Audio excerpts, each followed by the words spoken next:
The first notes hit the air like a grenade.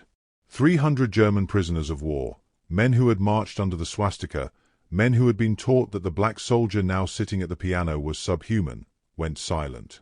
The mockery died in their throats. The sneers froze on their faces. Because what came from that battered Baldwin piano wasn't supposed to be possible. It wasn't supposed to exist.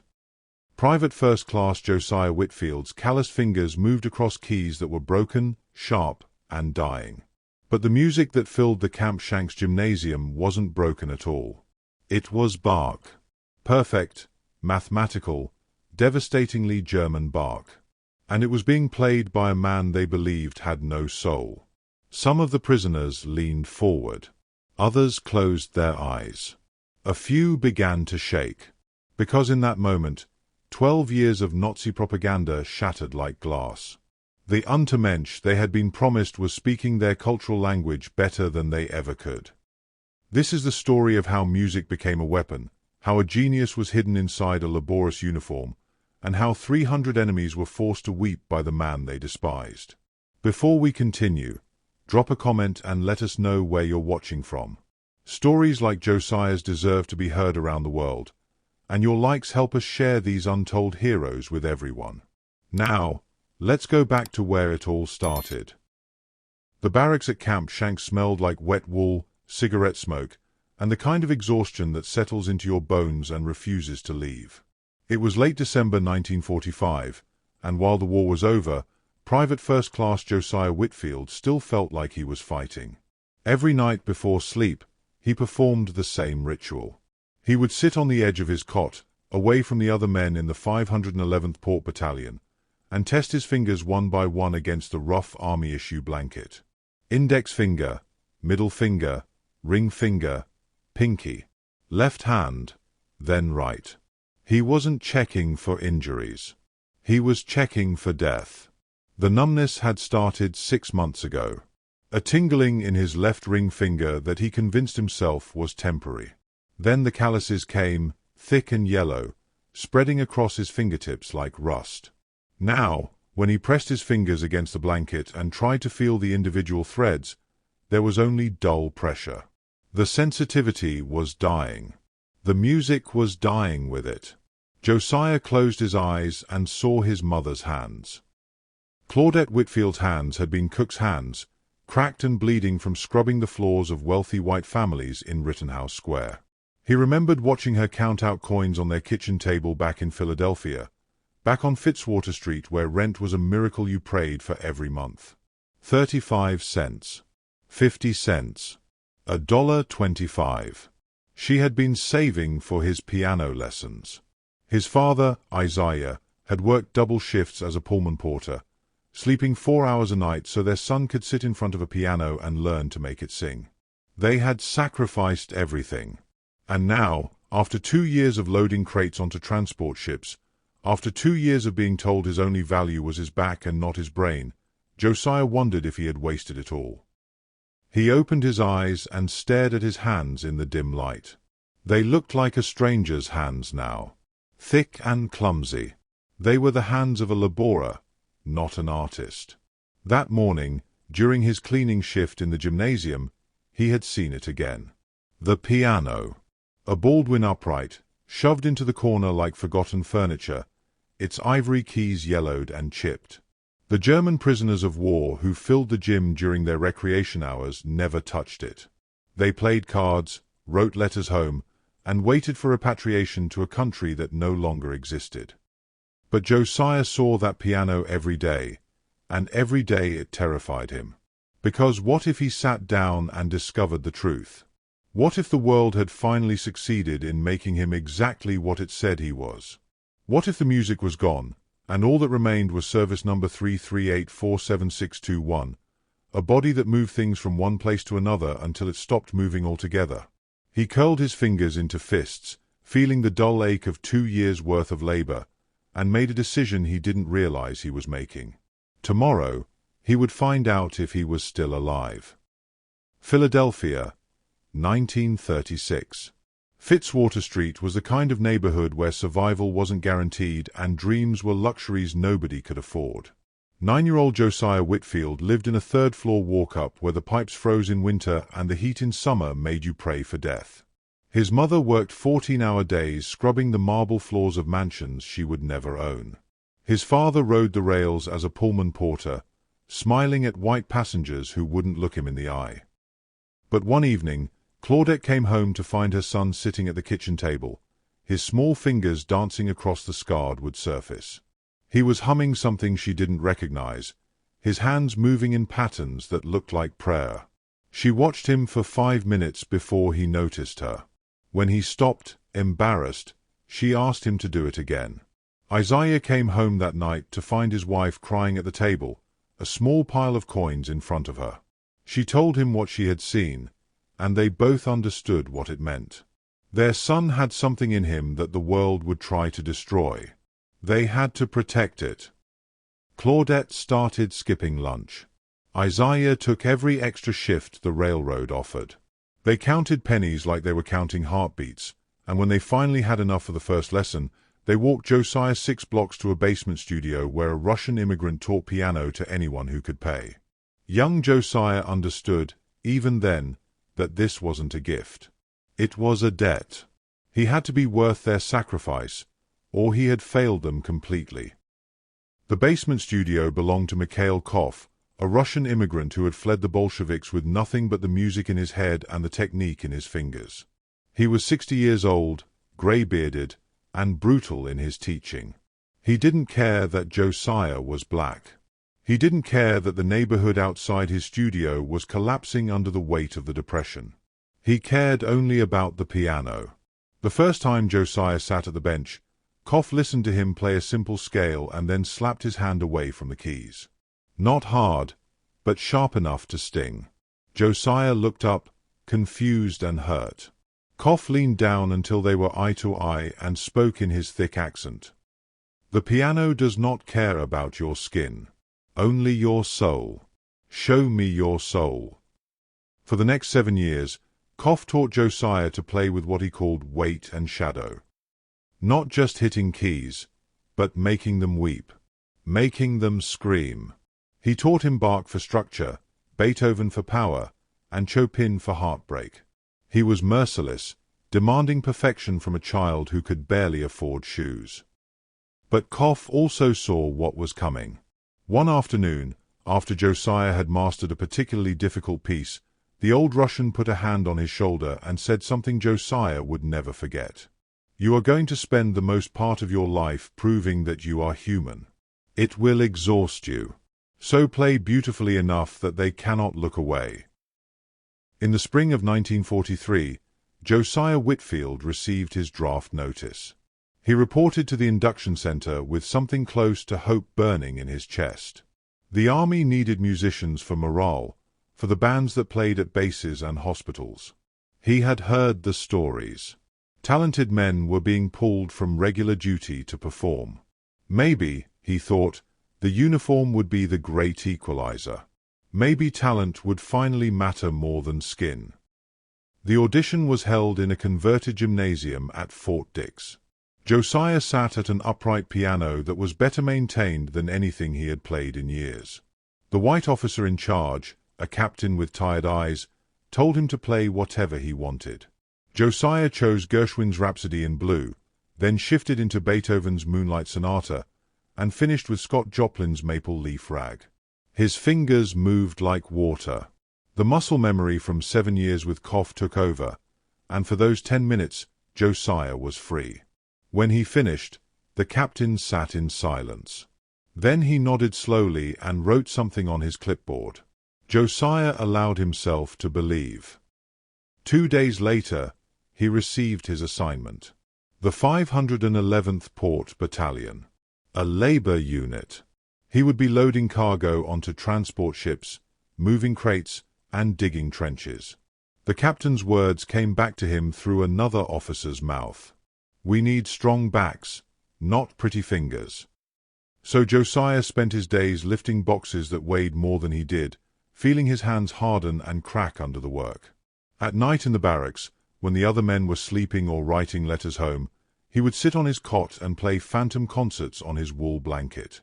His fingers would trace Chopin's Ballade in G minor across the rough fabric, his eyes closed, the music playing only in his head. Some of the other black soldiers would watch him in silence. A few understood what they were seeing. Others looked at him with something close to pity or bitterness, seeing a man clinging to a dream that the world had already killed. Every morning, Josiah woke up and checked his fingers for feeling. And each time he did that, there was a little less. By December 1945, the war was over, but Camp Shanks still held hundreds of German prisoners waiting for ships to take them back to a country that had been bombed into rubble. They needed guarding, feeding, and according to the Army's new directives, re-educating. Someone in Washington had decided that exposing them to American culture might help cleanse them of Nazi ideology. Lieutenant Theodore Walsh was a Yale graduate who had spent his college years conducting the choir and attending symphony performances in New Haven. He had survived the war behind a desk at Fort Hamilton, processing paperwork while other men died in Europe. Now he was assigned to oversee the prisoners at Camp Shanks, and he took his re-education duties seriously. He noticed Josiah on a Tuesday morning. The private was supposed to be mopping the gymnasium floor, but Walsh watched him stop in front of the Baldwin piano and stare at it like a man seeing a ghost. Josiah's fingers curled unconsciously, moving through invisible patterns. Walsh recognized those movements. He had seen them in every serious musician he had ever known. That afternoon, Walsh made a decision that was either inspired or cruel. He called Josiah into his office and told him he would perform for the prisoners the next day as part of their cultural programming. It wasn't a request. Josiah stood there, his heart hammering in his chest, and tried to find words. Walsh seemed to think he was doing something generous, something enlightening. But the lieutenant was a white man from Connecticut who had never had to prove his humanity to a room full of people who wanted him to fail. The other guards thought it was a joke. The German prisoners, when they heard, began to laugh among themselves. They expected a minstrel show, a primitive attempt at civilization. They expected to have their theories confirmed. Walsh believed in the power of music. But he hadn't considered what it would cost Josiah if he sat at that piano and discovered his hands no longer worked. The next afternoon, Josiah sat at the Baldwin piano for the first time in 2 years. 300 German prisoners filled the benches behind him, their conversations a low rumble of anticipation and mockery. Lieutenant Walsh stood near the wall, his arms crossed, his face carefully neutral. The other guards watched with the kind of interest people reserve for car accidents. Josiah placed his hands on the keys and began to test them one by one. Middle C was a quarter tone sharp, creating a dissonance that made his teeth ache. The D above it was completely dead, producing nothing but a dull thunk when he pressed it. The E-flat in the bass register had a broken hammer that made it sound like a gunshot. The sustain pedal hung loose, connected to nothing. This wasn't an instrument. It was a crime scene. For 5 agonizing minutes, Josiah mapped the piano's wounds. He mentally rewrote every piece he knew, finding alternative fingerings, avoiding the dead keys, compensating for the sharp notes. Behind him, the Germans grew restless. Someone laughed. Someone else made a comment in German that produced more laughter. Josiah stared at the chipped ivory keys and saw his mother's hands, cracked and bleeding from years of scrubbing floors. He looked at the cracked soundboard and saw his father's bent back after double shifts on the railroad. The piano was broken. He was broken. The metaphor was so perfect it felt like mockery. But Mikhail Koff's voice came back to him across the years, that thick Russian accent cutting through the noise. The piano does not care about your skin, only your soul. Josiah closed his eyes, placed his damaged hands on the damaged keys, and began to play Bach. The laughter died instantly. Bach's prelude in C major from the Well-Tempered Clavier is deceptively simple. 16 bars of arpeggios that sound like water flowing over stone, mathematically perfect, structurally flawless. It is the foundation of Western classical music, as German as the language itself. Josiah's calloused fingers moved across the broken keys, compensating for the dead notes, adjusting for the sharp middle C, making the ruined Baldwin sing despite its wounds. The piece required no sustain pedal, which was fortunate because the pedal was broken. What it required was precision, clarity, and an understanding of architecture that went beyond technique. The mockery in the gymnasium evaporated like steam. The conversations stopped mid-sentence. 300 men who had been laughing 30 seconds ago now sat in complete silence, their faces frozen in expressions that ranged from confusion to something close to fear. They recognized what they were hearing. This wasn't some American jazz or primitive imitation. This was their music, their culture, their soul being played back to them by a man they had been taught was incapable of understanding any of it. The cognitive dissonance was immediate and violent. Josiah played through the calluses that had formed over 2 years of loading crates. He played through the numbness in his fingertips, through the rage that had been building since the day he was assigned to a labor battalion instead of a band. Each note was an accusation. Each phrase was a weapon. This is your music, but you do not own it. You never did. In the third row, a middle-aged German prisoner with the long fingers of a violinist went completely rigid. His name was lost to history, but his reaction was not. He leaned forward slowly, his mouth opening slightly, his eyes beginning to shine with moisture. He recognized not just the piece, but the quality of the playing. This was concert-level mastery. This was what he had been taught was impossible. The first crack appeared in the wall of supremacy. Josiah saw it happen and felt something shift inside his chest. He wasn't playing for their approval. He was playing for his own survival, proving to himself that he still existed as something more than a number and a strong back. Without pause, Josiah shifted into Beethoven's Pathetique Sonata, the second movement. It was slower than Bach, more mournful, and impossibly human. The melody moved like someone walking through ruins, searching for something they knew they would never find. He was no longer performing. He was channeling every moment of pain he had ever felt. His mother's exhausted face when she came home from scrubbing floors. His father's quiet dignity as white passengers ignored his existence on the trains. Mikhail Koff's warning that he would spend his life proving his humanity. The 2 years of loading crates while his hands slowly died. The mockery. The invisibility. The suffocating weight of being told every single day that he was less than human. All of it poured through his fingers into the broken piano, and the broken piano somehow made it beautiful. The gymnasium disappeared. The prisoners were no longer sitting in an American POW camp. They were back in Germany, standing in the rubble of their cities, mourning their dead. They were writing letters to families they would never see again.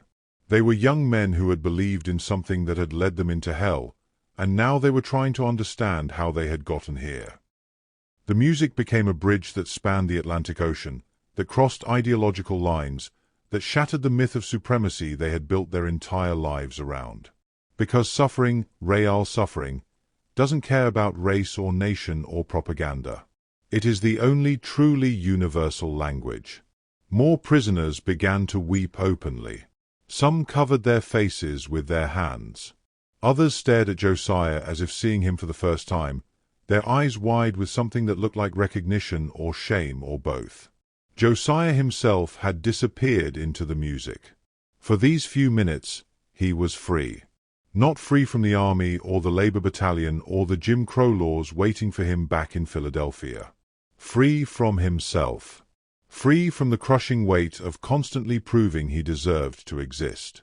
His fingers moved across the keys like they were praying, and the prayer was answered with silence and tears. For his final piece, Josiah chose Chopin's Nocturne. It was the piece Mikhail Koff had taught him last, the one the old Russian said contained everything worth knowing about music. It was beautiful and heartbreaking in equal measure, a melody that understood that suffering and beauty were not opposites but twins. Josiah played it the way Koff had taught him, with weight and shadow. His fingers navigated the dead keys like a soldier crossing a minefield, finding alternate paths, compensating for the piano's wounds with technique that had been forged over 7 brutal years in a Philadelphia basement.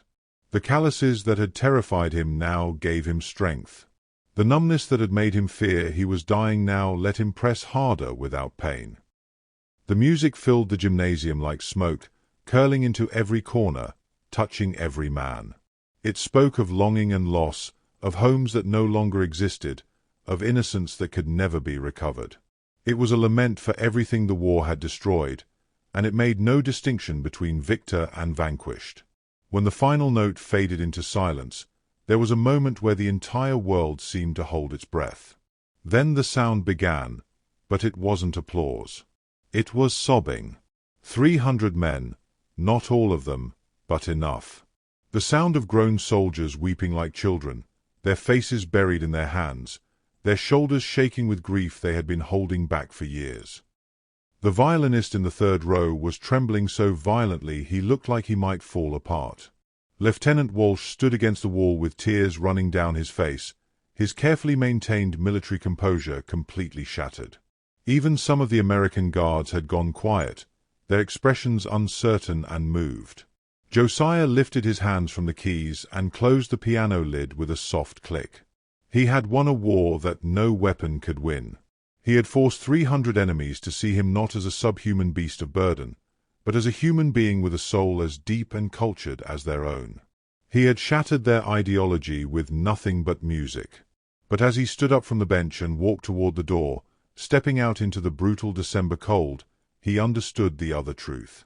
He would return to Philadelphia and to Jim Crow laws that wouldn't let him drink from the same water fountain as the white soldiers who had watched him play. He would never perform at Carnegie Hall or the Academy of Music. The German prisoners would go home to rebuild their shattered country, and some of them would probably forget what happened in this gymnasium. His parents were both dead now, gone before they could see what their sacrifice had created. His victory was real, but it brought him no refuge.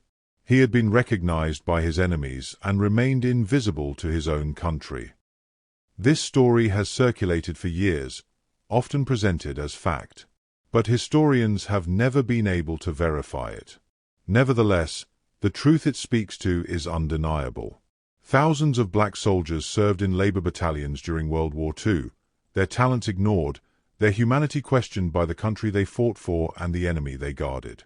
Many were accomplished musicians, scholars, and artists whose genius was filed away as clerical errors. They carried the weight of proving their humanity every single day, to people who had already decided they were less than human. Whether this specific moment happened or not, the struggle was real. The sacrifice was real. And the cost of being seen was always too high. If this story moved you, hit that like button and share it with someone who needs to hear it. These stories of forgotten heroes deserve to be told, and your engagement helps us bring them to light. Let us know in the comments what struck you most about Josiah's story. We'll see you in the next one.